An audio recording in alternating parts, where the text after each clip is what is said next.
Good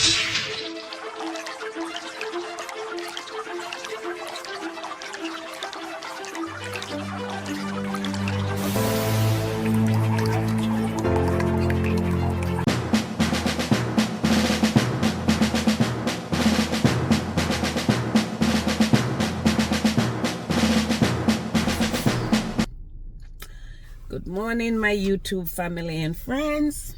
Happy Monday, September 22nd, 2025. And I'm on my way to the VA hospital for my quarterly psychiatric checkup. I was doing monthly, but I have shown progress according to my psychiatrist, so I don't need to see them monthly anymore. So now it's quarterly, a face-to-face visit, and in between the quarterly face-to-face visit, I'll have telephone conference with them, whenever they feel like calling to check up on me. So why am I going to see the psychiatrist? As you guys know, I'm a veteran. I served in the army, and for a while was deployed a few times, and I suffer from what is known as PTSD, post-traumatic stress disorder. So a lot of us for a long time would not talk about it because there's still a stigma around mental health, but especially when it comes to the veteran community. But I stopped hiding mine. There's no shame in my game. I served, and I do not regret a moment of it. So let me see. I took my I took my I'm trying to make sure. Let me see. It's 10, 20, 30, 40, 50, 60, 70. Oh man, I'm a dime short to go through the Atlantic City Expressway, and I'm not giving them my $quarter. Not doing it. So I think it's 80 cents to go through that bad boy, and I have 75 cents. I don't even remember my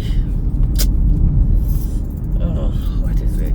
10, 20, 30, 40, 50, 60, 70. I need a dime.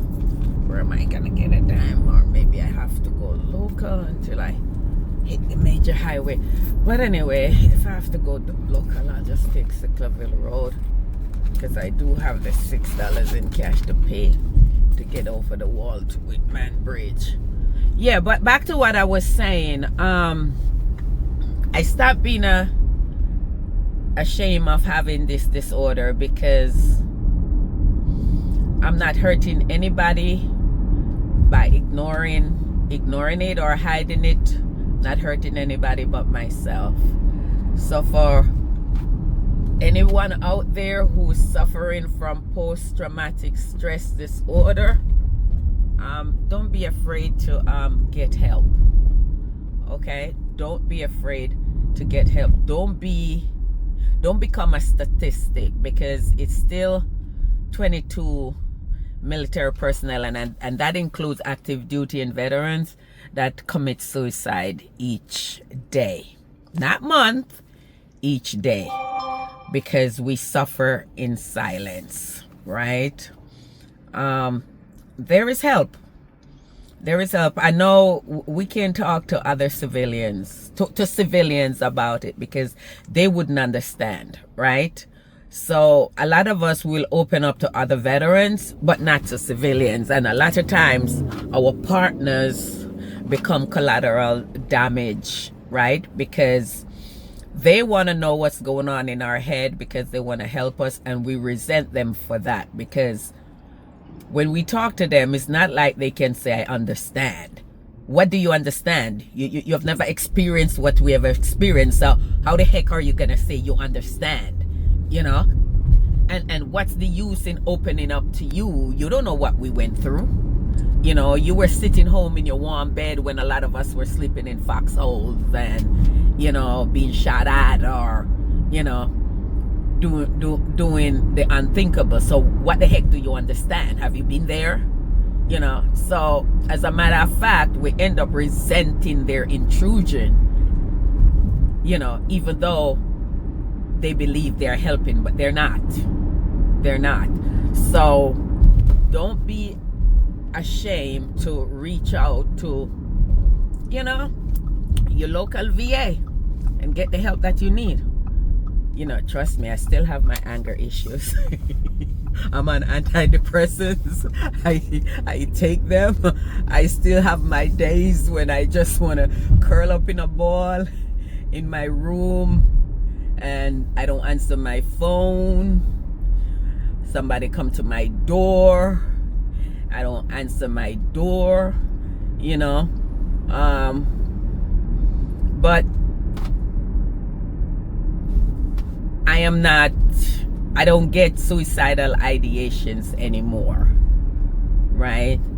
So the medication help in that sense, but sometimes I do get sad, especially around 9/11. I'm gonna tell you guys a story of why 9/11 is a sad day for me, along with, you know, a lot of New Yorkers, people from Jersey, the tri-state area that had, you know, the country in a whole, but the tri-state area in particular, the Pentagon, and you know, people in DC, because they had the most loss that day, right? I was stationed in South Korea. I was on a base we refer to as Camp Corner in Seoul. Seoul is the capital of South Korea. TYI. And my roommate in Seoul was Tamara Thurman. And we normally get our new orders 6 months out. And what I mean by that for civilians, military personnel know what I mean by that. Civilians is that, what it means is that you're stationed at a base, and if your tour is for 12 months, 16 months, whatever, 6 months before that tour is up, you get your new assignment telling you where your next base is going to be, right? So Tamara, she was in Korea before. I think she was there 2 months before I got there, and the tour at the time in South Korea was 12 months. It's a hardship tour, right? Because for those of you who don't know, the war between North Korea and South Korea has not officially ended. It's just a ceasefire, right? So that zone is considered a hardship tour, and that's why military personnel are encouraged not to bring their family members. If they want their family members over there, then the expense is on them, because that's not a place you really want to have your family members with you, because once again, the war has not ended. It's just a long ceasefire, okay? So back to what I was saying. So Tamara was there 2 months before I got there, but we got our orders for our next duty station around the same time. No, that's not true. She wasn't there. What am I talking about? Not 2 months, 2 weeks. 2 weeks. So we got our order for our next base around the same time. I got mine for the dreaded foot brag. There were 2 bases backstage. When we're overseas, we refer to America as stateside, right? And there are 2 military bases stateside when we're overseas that we do not want to end up being stationed at, right? And it was Fort Bragg and Fort Hood. Why? Because we call those 2 bases the military within the military, because they stick to the UCMJ, okay? Everything is by the book, okay? You have, I mean, they do everything by the book. And me and my rogue self, I'm like, man, I don't want to go to those 2 places. So when my order came down for Fort Bragg, I was pissed. Tamara got her orders for the Pentagon. And boy, talk about Gloria. Well, we use our last names in the military. We don't go by the first name unless, you know, you get real close to a soldier. Then out of uniform, you'll call each other by their first name. But in uniform, it's the last name, your rank and your last name. So Tamara, or I'll be like Thurman was just over the moon, because to get an assignment to be stationed at the Pentagon, oh my goodness, I'm telling you, you are around the brass. You're not going to the field. You're wearing Class A's uniform instead of the BDUs or the fatigues, right? So what we call Class A's or Class B's is, you know, the nice skirt with your heels and your stockings and, you know, your little tie, and you are dressing up, you know, you at a desk, yada yada yada. So it's a plush assignment, right? And she was just going around waving her assignment, and I would curse her ass out. I'll be like, you're short, big head, blah blah blah blah blah blah blah. Just shut the heck up. You're like, Blanford, you're mad, you know. And we joked around like that, right? Little did this girl know, little did either one of us know that that was going to be her final assignment. Because on 9/11, she was in her office. She was in her office minding her business when terrorists decided they were gonna fly a plane into the Pentagon. And Tamara lost her life on 9/11. So every year I try to, you know, go in my little, you know, just my little corner and mourn Tamara.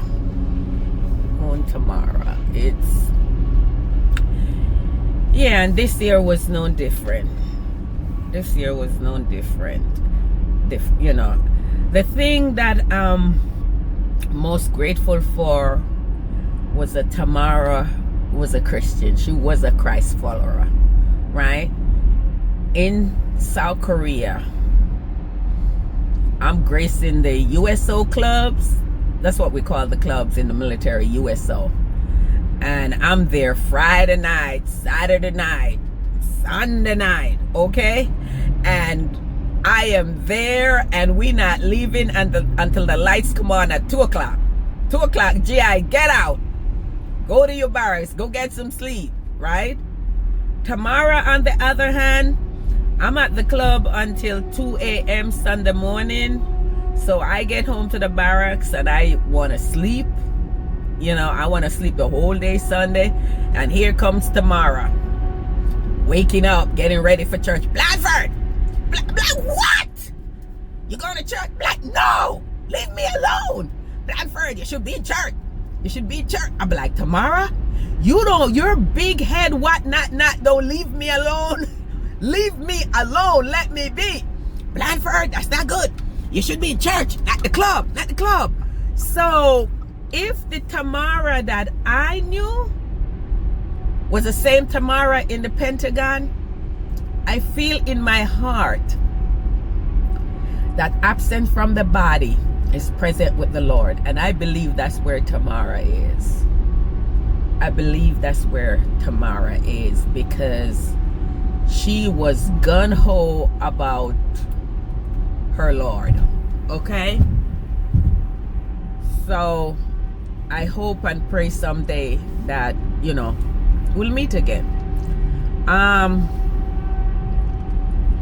I regard myself as a Christ follower, but I'm not faithful. I'm not faithful. There are times when I go days without reading my Bible or even praying, you know. There are times when I'm in it. I'm in my Bible. I'm studying my Bible. I am praying. I am fasting. And there are times when I'll be like, man, I don't want to hear anything, you know. I don't want to hear anything.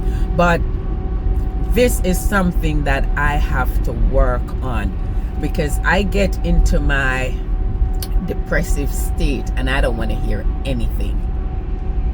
I don't want to hear anything. I start questioning God. Why did this happen this way? Why, you know? And I get into my feelings. Unfortunately, I get into my feelings, and then I don't want to read my Bible. I don't want to pray. You know, I just want to be bitter. But for anyone out there who listens to this video, just, you know, pray for me. Pray for me, because that's the greatest blessings that anyone could ever say to me. Even when I give people things, you know, I feel so good when they say, I pray for you. You know, it's a wonderful feeling, because even though I myself don't want to do it, just knowing that there are people out there who are praying for me is very, very much appreciated. So even though I get into my feelings and I don't want to talk to y'all, believe me, I appreciate hearing that you guys are praying for me. Right? Yeah. And I know I might be all over the place with this video. I'm not, because I'm driving and there's a cop right in front of me, and I'm trying to stay the speed. The speed limit. Because I tell people, I said, listen, man, I'm driving an Audi Q5 and this bad boy can go up there. Okay, and it's not like some cars where you drive in over 100 and it starts to shake, so you know. No, not this bad boy. I've been doing 100, 110, and if I don't look down, I don't realize I'm even going that fast. So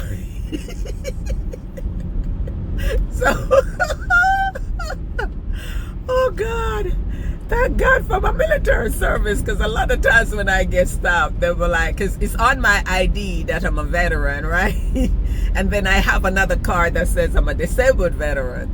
So as soon as the cops see it and they look at me, they were like, thank you for your service, and you need to take that lead foot off that gas pedal. I'm like, yes, officer, I'm sorry. But if I was getting tickets each time they stopped me, my license would have probably been revoked by now. But it's not wood, but I'm knocking. So, you know, Lord, you with me. So, you know, yeah. What was I saying now? Yes. Oh, so okay, he's gonna get off at this exit. All right, so bye, officer, see ya. I wanted to go to the gun range and practice, target practice, but she's absolutely against it. She is absolutely against it because of some things I have said in my sessions, and she does not want me around a weapon right now. So I was like, I have pleaded and I've tried to convince her that I'm okay, but she's not having any of it. So to satisfy the adrenaline I have pumping within this body of mine, if I can't go to the range and target practice, then Gloria is gonna go skydiving. So I have an appointment for October 18th at 11 a.m. I will be jumping out of a plane in New Jersey. So I'll be going to the airport on the 17th, you know, and I'll be doing some practicing, right? And on the 18th at 11 a.m. I will be jumping. I will be skydiving. Yes, sirree. So my psychiatrist is okay, you know, I get bored easily. So, I hate small spaces. And if I don't have something planned in the books, I get bored. So I need to always have something to do. You know, I need to do that. If I could fly every day, I would be on a plane. I love flying. I love being up there. You know, I love being in the plane. You know, if I'm flying the night before, I don't sleep. That's how excited I get. As a matter of fact, what I do, I go on YouTube and I watch planes taking off. I watch it as a spectator. Then I watch it as a pilot. And then I watch it as a passenger. Right? I know my friends tell me I am cuckoo. Yeah, so that's what I'll do the whole night. And then I get to the airport. I am just super excited. It's like, I don't drink coffee, but you would think I had 6 cups of coffee the way how I get excited, right? I get on that plane and I'm right up there in first class, right? Because like I say, I hate, you know, I don't want people on top of me. So I'm not rich, don't get it twisted, but I have to fly first class. You have more room, right? It's 2 to a seat up there, right? And of course I get on board, I get my champagne, calm my behind down, you know, my warm nuts. It's roomy. Yeah, 70 pounds, 2 suitcases, 70 pounds. Because every outfit I have to pack the shoes too. And the pocketbook to match. So I need 2 70-pound suitcases. But when I'm in that plane and I get on that plane, going down the ramp, my heart is just pounding. Get on that plane, get in my seat, put my seatbelt on, and then plane start to taxi out. Okay, cash only. I do have an Easy Pass, but every time I'm going to the VA, I take it out because when I use my Easy Pass, I do not get reimbursed for the toll. It's $6 every time I go across this bridge into Philadelphia. And like the last time, my doctor, who's a colonel, told me, she said, do not leave any money on the table. So I take my Easy Pass out and I pay for cash. I pay cash so I can get a receipt so I can get my money back. Good morning. May I have a receipt, please? Yeah. Have a good one. Thank you. You too. Yeah, so I get my receipt because they do pay me for mileage, but if I don't have a receipt, I do not get the tolls back, right? So without the receipt, I get $12 reimbursement. With the receipt, I get $18 back. So yeah, stop leaving $6 on the table every time I go into Philadelphia to the VA. As I get to the gate, I have to show my ID. I have to turn this thing off. And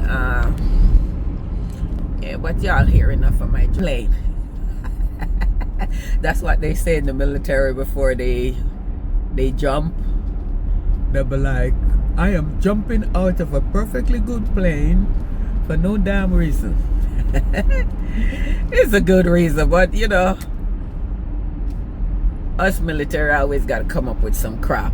It's like when we're in the military in the mornings, right? The bugle go off, and that's called the reveille. And then in the evening, I think it's at either 5 or 6 that the retreat. And let me tell you guys, soldiers, including myself, right? Because if you're outdoor and the retreat goes off, right, you have to stand and face the direction of where the retreat is being played and salute, right? You know what a lot of us military personnel do? And it makes no sense, because it takes a lot more to do that than just to stop, go to the position of attention and salute. We will try to run into the nearest building, because when you're inside the building, you continue doing what you're doing. You don't have to salute, right? But if you're outdoors, you have to get to the position of attention and salute. And we will sprint, try to sprint to get into the nearest building instead of just stop and salute. Make it make sense. Make it make sense. So it's the same concept of jumping out of a perfectly good plane.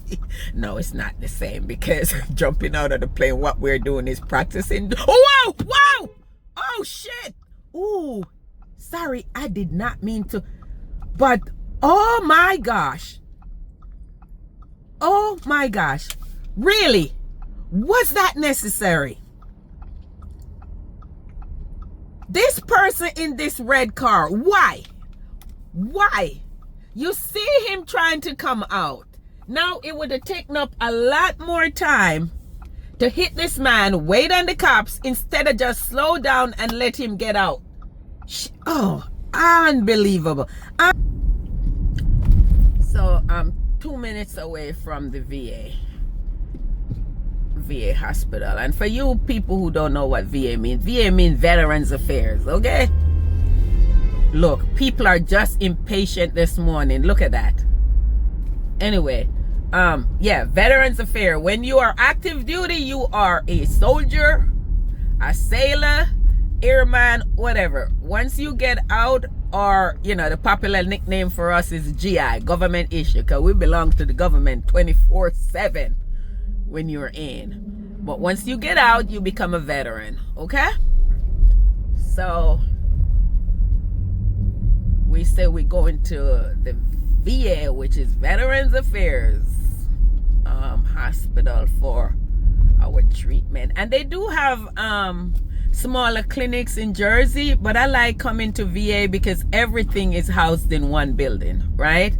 If I come here and my doctor decides I need to get blood work done, then all I do, she sent the request down to the labs, and I go straight down to the lab, get the blood drawn. Whatever it is, everything is housed in this one building. So instead of going to the smaller clinics in Jersey, where, you know, if I need blood work done, they have to send it over here, and then I come over here anyway to get it done. Why not just have all your doctors in the same building, right?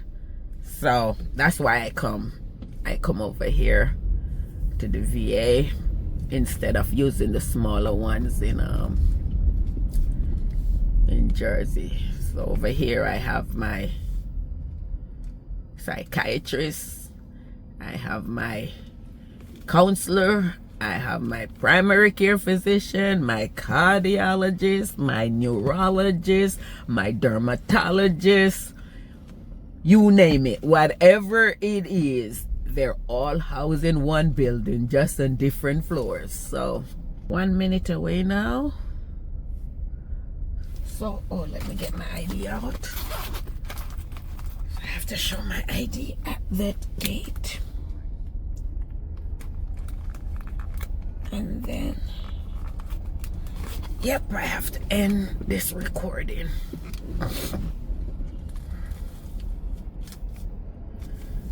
So back to my thing. Any veteran listening to this video and you know you have issues, which most of us do.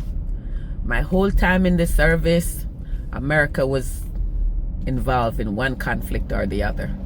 From the moment I entered the military, America has been in conflict. So my whole military service, you would say, has been served during wartime, because it was just one thing after the other, one thing after the other. I joined the military and in 1990, right? And I was in AIT when crazy behind Saddam Hussein. Actually, in AIT, I remember we were marching to the song Lima, Peru, because that's where they were acting up, down in Peru. And we thought in basic training, we thought that some of us would have been going to Peru, right? You know, after we completed our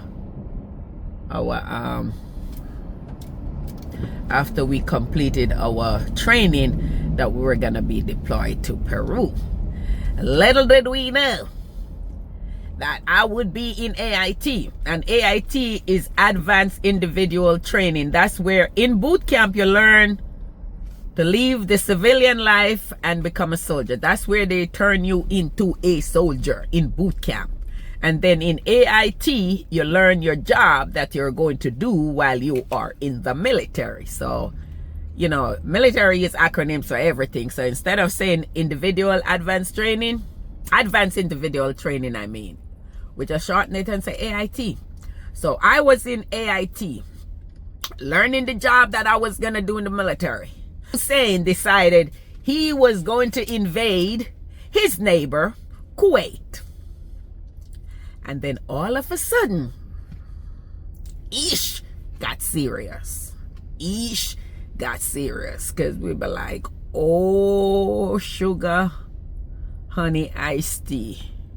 We not going to South America. We go into Southwest Asia.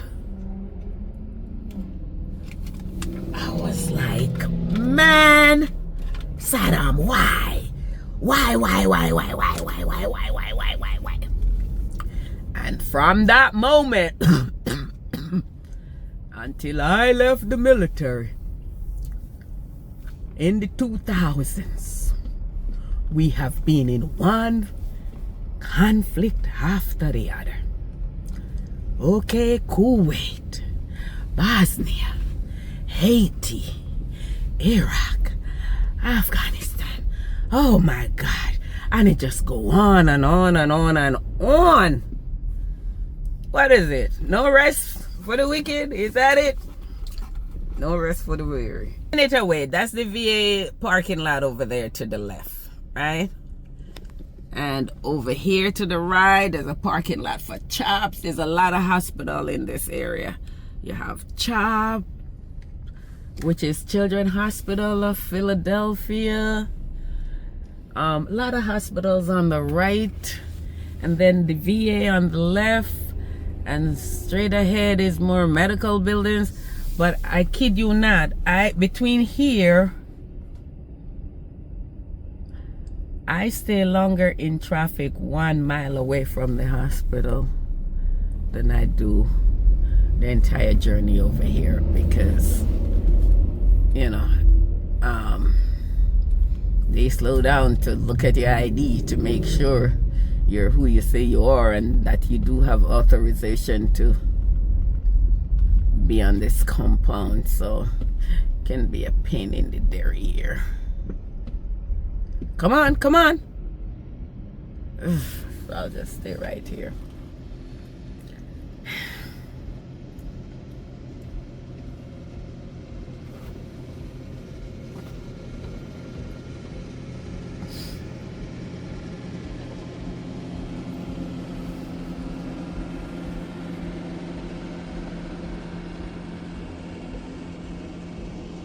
It's 68 degrees and it's September. It's not even October yet. It's 68 degrees. What in the world? So, see, it's a big VA hospital right there to the left.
be able to drop it and yeah.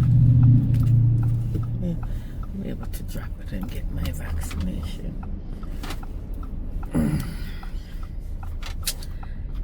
Yeah, so today I'll also gonna get my flu vaccine and my COVID reboost. Yeah, I already had my shingles. I already taken vaccination for shingles. So every year the VA gives us our flu vaccination and our COVID reboost. And guys, this is where I have to end the video. No recording is allowed in here. So thank you all for being with me on this journey.